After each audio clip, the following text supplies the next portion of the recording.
Hello, you wonderful people. I am Josh at Random, bringing you Junie B. Jones Has a Monster Under Her Bed by Barbara Park with illustrations by Denise Brunkus.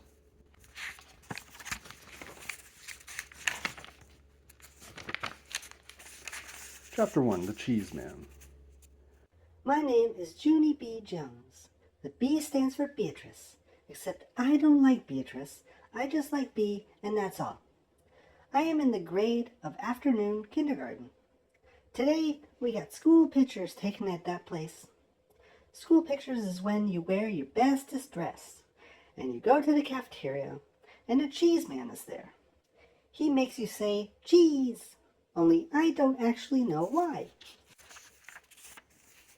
Then he takes pictures of you, and your mother has to buy them, or else you will get your feelings hurt. School pictures is a racket, I think. I wore my new dress with a dinosaur on the front. A dinosaur, huh? Said the cheese man. I smoothed my skirt very lovely. Yes, I said, it is a Tyrannosaurus Dottie. You mean Tyrannosaurus Rex? He said. No, I mean Tyrannosaurus Dottie, 'cause Rex is the boy, and Dottie is the girl, I explained. The cheese man stood behind his camera.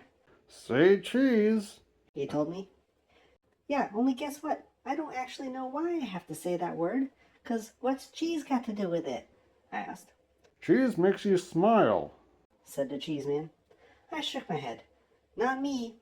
Cheese doesn't make me smile, I said, 'cause sometimes I eat a cheese sandwich for lunch, and I don't even giggle when I swallow that thing. The cheese man did a big breath. Could you please just say it? He asked. Yes, I said. I can please just say it. Only don't forget to tell me when you're ready, 'cause one time my grandpa Frank Miller was taking my picture, and he didn't tell me he was ready. And then one of my eyes turned out open, and the other one turned out closed. I made the face to show him. See my eyes? See how one of them is open and the other one is... All of a sudden, the cheese man took my picture. My mouth came wide open at him. Hey, how come you did that? How come you took my picture? 'Cause I wasn't even ready yet. The cheese man kept on clicking his camera. Pretty soon, he looked at the person in line. Next, he said. I stamped my foot. Yeah, only I wasn't ready, I tell you, and so I need another turn, I said. Just then my teacher came over, and she pulled me away from there. She sat me next to her on a bench. Her name is Mrs. She has another name too, but I just like Mrs., and that's all. Mrs. said, settle down, to me. Then me and her watched the rest of the children get their pictures taken.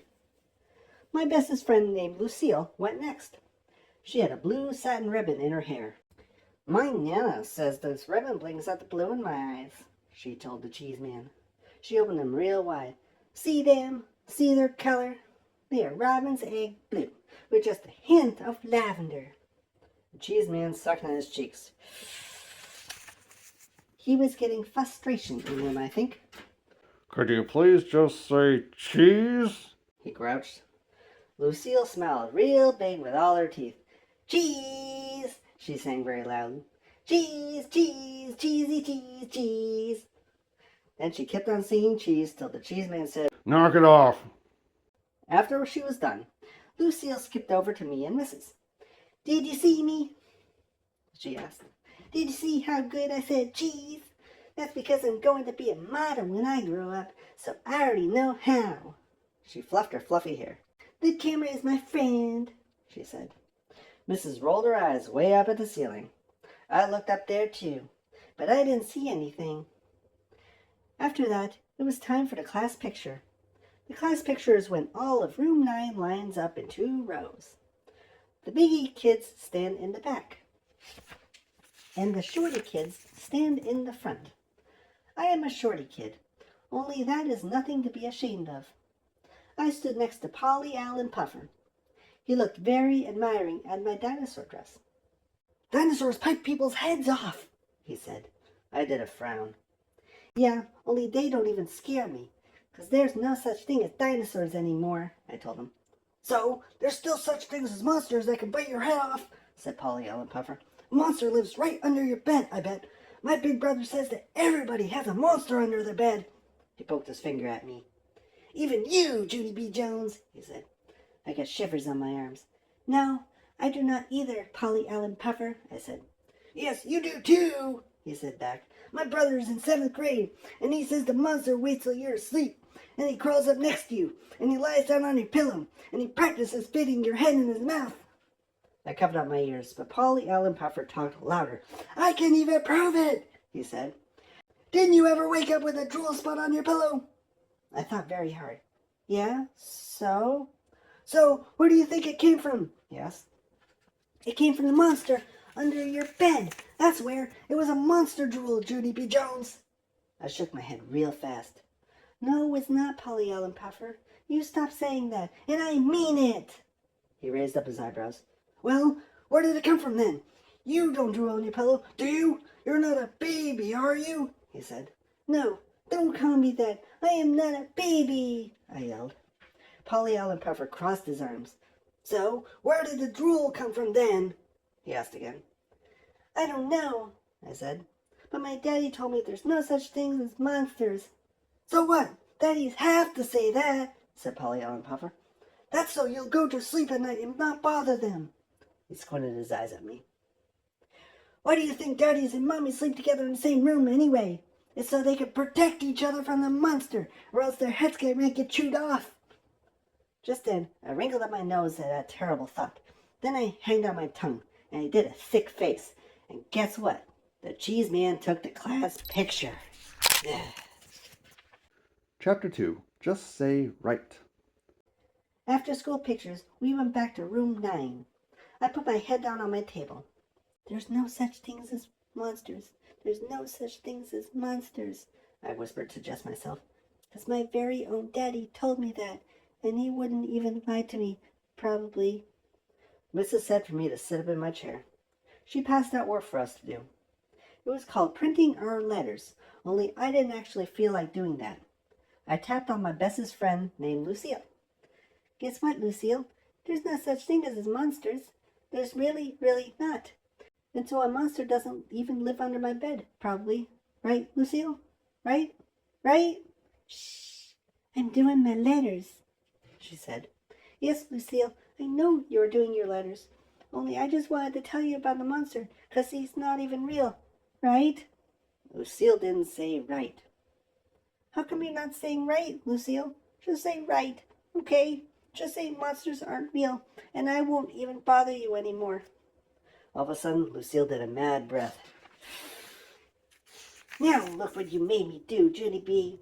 You made me ruin my big G. I told you not to bother me. She quickly grabbed her paper and ran to Mrs. to fix it. I tapped my fingers on my table.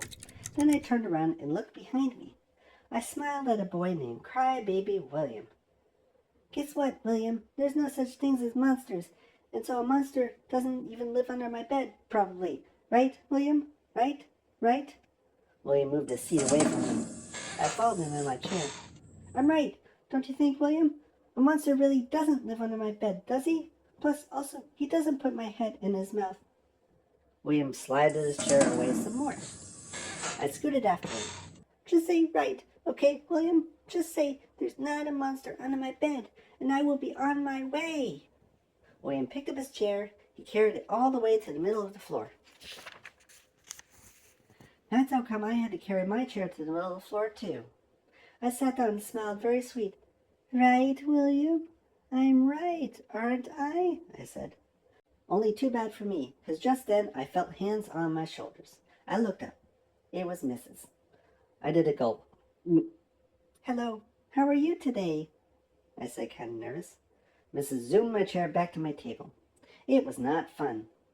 I quick picked up my pencil. Guess what? I am going to do my work now, I said. Plus, also, I am not even going to talk, because I don't actually like anyone in this area. Mrs. tapped her foot at me. Love your shoes, I said real soft.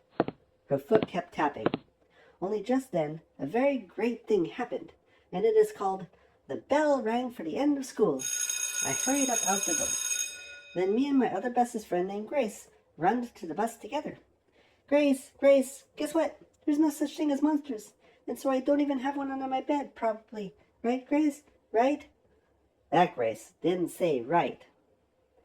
That's how come I grabbed her by her shoulders, and I jiggled and jiggled her, 'cause I was fed up with these people, that's why. How come you won't say right, Grace?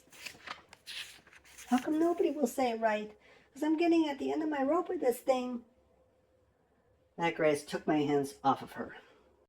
I can't say right, because a monster really might live under your bed, Junie B, she said. My eyes got big and wide at her. No, Grace, no, do not say that. Do not say a monster might live under my bed, because that cannot even be true, or else I would have spotted that guy by now.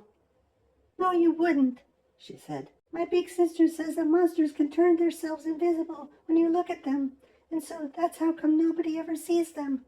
That Grace looked serious at me. That makes sense, don't you think? Huh, Junie B, right? Just then my throat got dry, and my stomach got the shakies. I looked out the window very upset, and I didn't say right. Chapter 3. The Invisiblest Guy. I ran into my house and hollered for my grandma, Helen Miller. Grandma Miller! Grandma Helen Miller! I am so glad to be home, 'cause today was not a very good day at my school. Grandma Miller was in the kitchen. She was holding my baby brother named Ollie. I jumped up and down in front of her. Pick me up! Pick me up! Pick me up! I can't right now, Toots, she said. I've got my hands full with Ollie. Yeah, well, you put him on the floor, I said, 'cause I need a hug down here, Helen. Grandma Miller leaned down and hugged me. She said, don't call her Helen. Why don't you go change your clothes, she said. Then you and I will make some popcorn, and you can tell me all about your day. How does that sound? Just then my whole face got happy, 'cause popcorn is my most favorite thing in the whole wide world. Hooray! I shouted. Hooray for popcorn! I ran right to my room. Then I took off my shoes and socks, and my feet did a happy dance on the floor. It was called a Happy Feet Popcorn Dance. They danced around and around. Also, they jumped on my bed, and they sprang to the floor, and they did a giant twirly on my rug. I clapped my hands real joyful. Grandma, hey Grandma, guess what? I am having a good time in here, and so I am not even thinking about the monster under my bed. Just then I did a gulp. Because I shouldn't have said that, I think. I looked at my bed kind of nervous. What if the monster was under there right this very minute? And what if he was looking at my piggy toes? And what if he wanted to eat them? Oh no, I said. Oh no, because piggy toes look just like wiener sausages, I think. I freezed right where I was standing. Grandma Miller, come quick, I need you, I shouted. Grandma Miller flew into my room. Then she picked me up and she hugged me real tight. What on earth is the trouble? She asked. She sat down with me on my bed. No, Grandma, no, we can't sit here. I squeezed out of her arms and ran out my door. There's a monster under my bed, I yelled. I jumped up and down. Run, Helen, run like the wind. Only Grandma Helen Miller didn't run. She just flopped back on my covers and she closed her eyes. No, Junie B, please. We're not going to go through this monster business again, are we? We've talked about monsters before, remember? We decided there are no such thing as monsters. Yes, but I have no information, I said. Because this monster on my bed turns himself invisible whenever we look at him. Plus at night, after my eyes are closed, he climbs next to me, and he puts my hand in his mouth. Grandma Miller did a big breath. Then she went to the kitchen, and she brought back my daddy's flashlight. She shined it under my bed. No monster, Junie B, none. I don't see one single monster under this bed, she said. See, I said, that proves it, Grandma. He turned himself invisible. Grandma Miller shook her head. No, Junie B, the monster did not turn himself invisible. The monster is simply not there. He does not exist, period. Yes, he does, Grandma. He does too exist, because Polly Allen Puffer's big brother even said so. Plus, also I've seen the drool. Grandma Miller said to calm down my voice. She got me a drink of water. Why don't we forget about the monster for now, and we'll go make popcorn. You could talk to your mother about this when she gets home. I bet Mother will know exactly what to do. I thought. Wait, Grandma, what will she do? I asked. Then, all of a sudden, a light bulb went on in my head. Hey, I know what she'll do. Mother will get the broom and bash the monster's head in. Because I saw her do that to a roach before, and she is excellent at it. Grandma Miller closed her eyes again. She said, I am a strange one. Chapter 4. Spooky and Scary. Pretty soon, Mother came home from work. I zoomed to her speedy quick and handed her the broom. Mother, Mother, come on, let's go get the monster, I hollered. Mother turned her head real slow, and she looked at Grandma Miller. Grandma sucked in her cheeks. A monster, she said quiet, under the bed. We've been waiting for you to come home so you can bash its head in. I tugged on her sweater. Plus, tell her about the drool, Grandma, I said. But Grandma Miller headed to the door, and she said the words, I'm out of here. I pulled on Mother's arm. Come on, Mother. The monster's really real, because Polly Allen Puffer told me everybody has a monster under the bed. Plus, that Grace said it can turn invisible. And so, that is how come we never saw that guy before. Mother sat down at the kitchen table, and she lifted me onto her lap. Then she said that Polly Allen Puffer was just trying to scare me. Plus, that Grace didn't know what she was talking about. There is no monster under your bed, Junie B. I promise you. Monsters are not real, she said. Yes, they are. They are too real. Because Polly Allen Puffer's brother even said so. And he is in 7th grade. And he said monsters crawl on your bed. And they fit your head in their mouth. And so that is where the drool comes from. Because I am not even a baby. Just then, I heard the front door open. It was my daddy. He was home from work too. Daddy, there's a monster under my bed. Only you said monsters aren't real. But they really, really are. I pulled on his arm. Come on, Daddy, let's get him. Daddy looked at Mother a real long time. They went in the hall and did whispering. Pretty soon, Daddy came back to me. He said we would look for the monster after dinner, but first we would cook some hamburgers on the grill. Oh boy, I said, oh boy, because hamburgers are my most favorite things in the whole wide world. Plus I also like paschetti and meatballs. After that, me and Daddy went outside. He got a flipper for the hamburgers. Then he gave me a flipper too, because I am old enough, that's why. I run all over with that thing. I flipped a rock and a flower and a dirt ball. Plus also, I flipped a dead lizard I found in the driveway. Then Mother took my flipper away. Because I am not old enough, that's why. After dinner, I took my bath. Then Mother and Daddy read me a story, and they hugged me good night. See you in the morning, said Mother. See you in the morning, said Daddy. I sat up in my bed. Yeah, only I can't even sleep in here, 'cause you guys didn't bash the monster yet.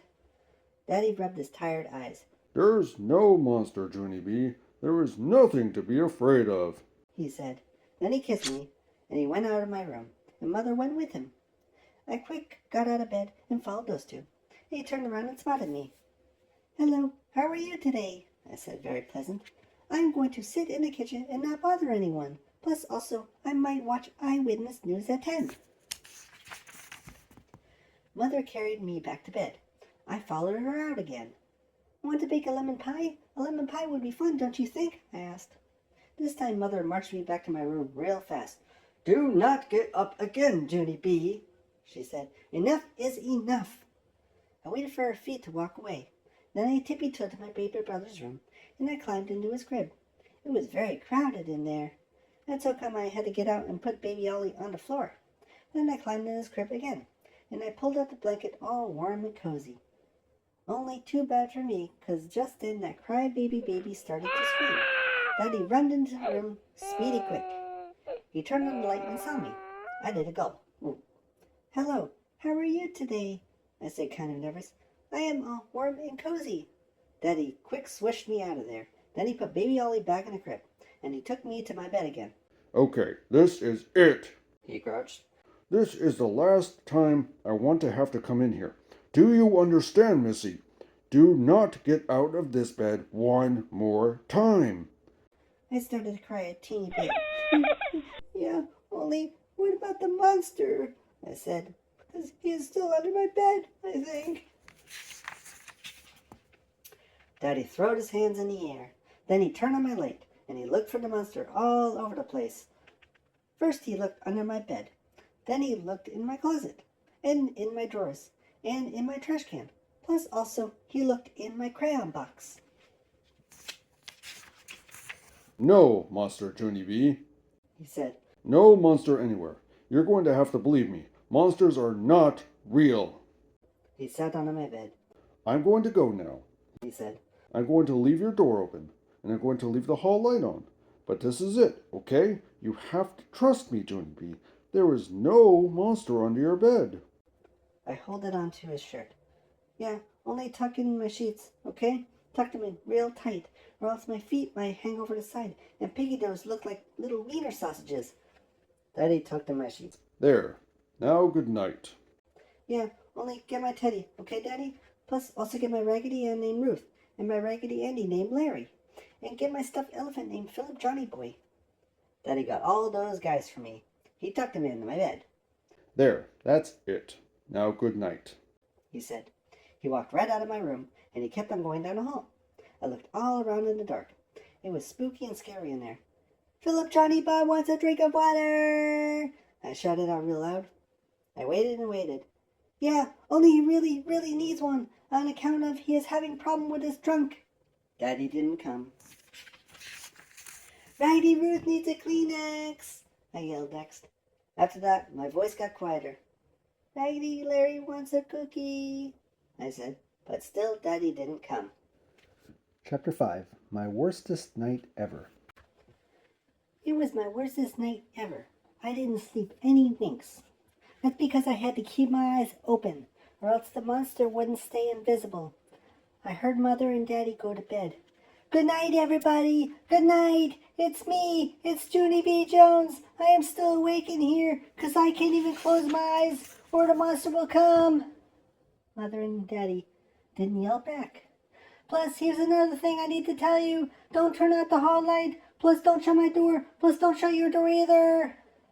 Go to sleep, grouched Mother. I smiled, very relieved. It was good to hear your voice, I said, kind of quiet. After that, Mother and Daddy got in bed, and they turned out the light. Daddy started to snore. Oh no, I said. Now I won't even be awake to save me if the monster comes. I pulled Philip Johnny Bob out of my covers. I will save you, he said. I will squirt water in the monster's face, plus I will stomp on him with my giant elephant feet, and so now you can close your eyes, and you don't even have to worry about that guy. I looked and looked at him. Yeah, only here's the problem, I said.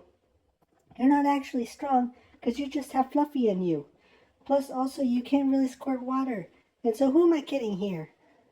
Philip Johnny Bob stared at me a real long time. Then he went back under the covers. All of a sudden, I heard feet in the hall. It was monster feet, I think. They kept getting closer and closer to me. Then pretty soon, they run right in my room. And guess what? It was my dog Tickle. That's what. Tickle, Tickle, I'm so glad to see you. 'Cause now you can protect me from the monster. And so why didn't I think of this before? I pulled back the covers and patted for him to jump up. Here, Tickle, you can sleep right on my pillow, 'cause Mother won't even find out about this. Tickle springed right up there. He runned all around on my bed. He put his hand under my sheets and runned down to my feet. No, Tickle, no, no. You have to come back up here, or else how will you even protect me? I pulled him back up. He put his paws on Raggedy Larry and chewed his red hair. No, Tickle, no, no, I said. Just then Tickle sprang over me, and he landed on my elephant named Philip Johnny Bob. He holded him by his trunk and shook that guy all around. I saved Philip Johnny Bob just in time. Then I pushed Tickle off my bed, and he ran out of my room. Philip Johnny Bob was very upset. I petted his trunk. Also, I hugged Raggedy Larry. Only too bad for me, 'cause just then Raggedy Ruth fell right out of my bed, on account of the dumb sheets weren't tucked in anymore. Me and Raggedy Larry peeked over the side at her. "Get her," said Raggedy Larry. Yeah, only I can't get her, I said real upset, or else the monster will grab my hand and pull me right under the bed. I thought about what to do. Then, all of a sudden, I picked up all my friends in my arms. We have to make a run for it, I told them. We have to sleep with Mother and Daddy tonight, 'cause we'll be safe with them. Plus, they won't even know we're there probably, 'cause their bed is the size of a king. I stood on the side of my bed. Then I jumped way out to the middle of the floor, and I quick picked up Raggedy Ruth. I ran to Mother and Daddy's room. They were sleeping and snoring. Shh, I said to Raggedy Larry. Shh, I said to Philip, Johnny, Bob. Then all of us crawled down the middle of their bed, and we sneaked under their covers. Only too bad for me, 'cause Mother rolled right over on Philip, Johnny, Bob's trunk, and it waked her right up. She turned on the light. I did a gulp. Hello, how are you today? Me and my friends are sleeping here, 'cause we didn't think you'd mind, probably. Mother carried me back to my room, zippity-quick. Then she leaned close to my ear, and she talked very scary with her teeth closed. Do not get out of bed one more time, she said. And so guess what? I didn't. Chapter 6, Flatsos. The next day at school, I was pooped and tired. I opened one eye with my fingers, and I drawed a picture for art. It did not turn out that professional. After that, I held it on my head with my hands, and I waited for school to be over. Me and that Grace rode home on the bus together. I yawned and yawned. Darn it, Grace. I wish you had never even told me that monsters can turn invisible, 'cause now I can't even close my eyes at night. I can, said that Grace. That's because I don't have a monster under my bed anymore. My mom figured out how to get rid of it. My eyes got big and wide. How, Grace? How did she do it? Easy, said that Grace. First, she sucked it up in the vacuum cleaner. Then she put the vacuum cleaner back in the trash compactor. And she squished the monster into a flatso. Just then I hugged and hugged that girl, 'cause that was brilliant, of course. Thank you, Grace. Thank you. Thank you. 'Cause I have a vacuum cleaner right in my very own home. And so I can do that too, probably. After I got off my bus, I zoomed to my house speedy fast. Grandma Miller! Grandma Miller! I know how to get rid of the monster! I hollered. Then I run to the closet and got Mother's vacuum cleaner, and I pulled that big thing all the way to my room. Grandma Miller came to my door. I told her all about how to get rid of the monster, and guess what? She was a good sport about it. First, she plugged the vacuum cleaner right into my wall.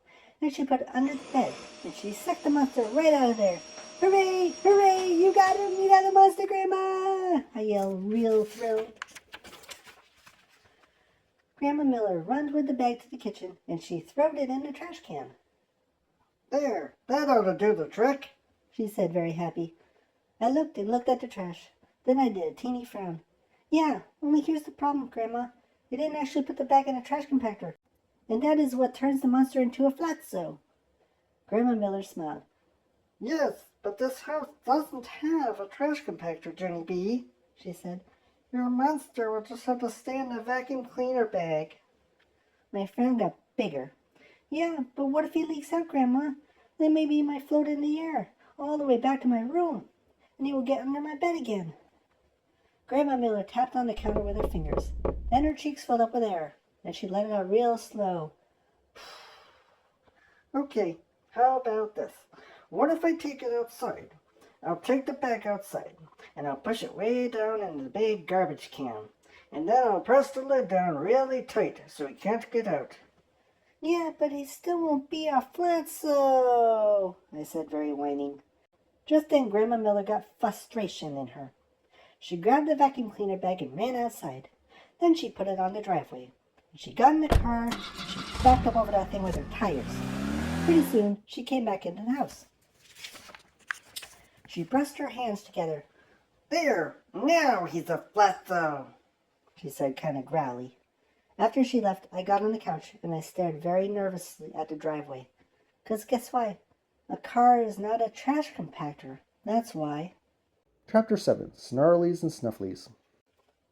That night, I heard Snarlies under my bed. Mother said it was my imagination. No, it is not my imagination, I said. I can hear Snarlies. Plus also I hear Snorries and Snufflies and Droolies. Mother rolled her eyes way up at the ceiling. Honestly, Junie B, where in the world do you get this stuff? She asked. I thought and thought. It just automatically comes in my head, I said. It's a gift, I think. After that, I begged to sleep in her bed, but Mother said no. Then Daddy said no, too. You have to trust us, Junie B, he said. We would never let anything hurt you. There's nothing in your room to be afraid of. And so that's how come I had to sleep in my own bed for the whole entire night. Plus, also, I had to sleep there the next night, and the next night, and the next night after that, too. That was the night when the worst thing of all happened, 'cause I accidentally slept too much, and the monster must have crawled on my bed, 'cause in the morning there was drool on my pillow. I screamed very loud when I felt it. Help! Help! There's drool! There's drool! I told you this would happen! I told you the monster would come! I ran in Mother and Daddy's room and showed them my pillow. Mother holded her head. When is this ever going to end? She said. When are you ever going to realize that there are no such things as monsters? She did not wait for me to answer. Everyone drools on their pillow sometimes, she said. It doesn't mean you're a baby. Your mouth just opens when you're sleeping, and you drool a little bit. It's no big deal, and it is not for monsters. After that, she went out of her room to the kitchen, and Daddy went to get Ollie. I crawled into her bed and counted my piggy toes. Good news. There were 10. That day at kindergarten, Mrs. had a surprise for us. It was called Our School Pictures Were Back from the Cheese Man. She passed them out to us. Lucille got hers first. My eyes popped out of those things. Lucille, look how gorgeous they are. They are the gorgeousest pictures I ever saw, I said. Lucille fluffed her fluffy dress. I know it. I knew they were gorgeous. That's just how I look, Junie B. I can't even help it. After that, Lucille stood up at the table, and she held up her pictures for everyone to see. Mrs. said, sit down, to her. Just then, Mrs. bended down next to me, and she smoothed my hair. Junie B, honey, you might want to have your pictures taken again, she said, kind of quiet. Then she handed me my envelope, real secret, so nobody could see. I sneaked a peek at those things. My stomach felt sickish inside. I looked like I smelled stink, I said. I quick tried to hide my pictures, but Lucille grabbed them away from me. Ew, gross, she said. Junie B looks gross. I tried to grab them back. Yeah, only these are not even your beeswax, madam. I yelled, very mad. Only too bad for me, 'cause lots of other kids already saw them, and they laughed and laughed at those things. Finally, I grabbed the pictures back, and I hid them in my coat. I didn't talk to room 9 for the whole rest of the day. Chapter 8. Scary Face Me. After I got home from school, I sat on my bed, and I looked at my pictures. I hate these ugly, dumb things, I said, very furious. These are the ugliest, dumb pictures I ever even saw. I leaned over the edge and held the picture down there. See this, you stupid monster. This picture is just as scary as you, and so maybe I might put it right under my bed. And it will scare your whole entire pants off. Just then, I sat up very straight, 'cause that might be a good idea I just thought of. I quick found my scissors. Then I cut my school pictures apart from each other, and I shoved them right under my bed. I am not even afraid of you, you dumb monster, 'cause these ugly pictures can bite your head off. Just then, I heard Mother come home from work. Mother, Mother, my pictures came, my pictures came! I hollered, very thrilled. She hurried up to my room. I pointed under my bed. See them, Mother? See my school pictures? I spread them out under there. Mother looked curious at me. She bent down and picked up a picture. Her mouth did a gasp. Oh, my, she whispered. I clapped and clapped. I know they are, oh, my. That is why I put them under my bed. Get it, Mother? Get it? Now my scary face will be down there all the time. And so that monster already got scared away, I bet. All of a sudden, Mother started to laugh. And I started to laugh, too. Plus, here's another happy thing. Because this morning, there was more drool on my pillow. Only I am not worried. Because it was from Raggedy Ruth, I bet. Or else maybe it was from Phil Johnny Bob. Or maybe it was even from me. But that doesn't mean I'm a baby. Because everybody drools on their pillow once in a while. My very own mother told me that. And she would not even lie to me. Probably. The end. Thank you so much for following along in my first chapter book. If you like this and other read-alongs, and you want me to do more of these, please like and subscribe so you don't miss out. Thanks, and have a monster-free day.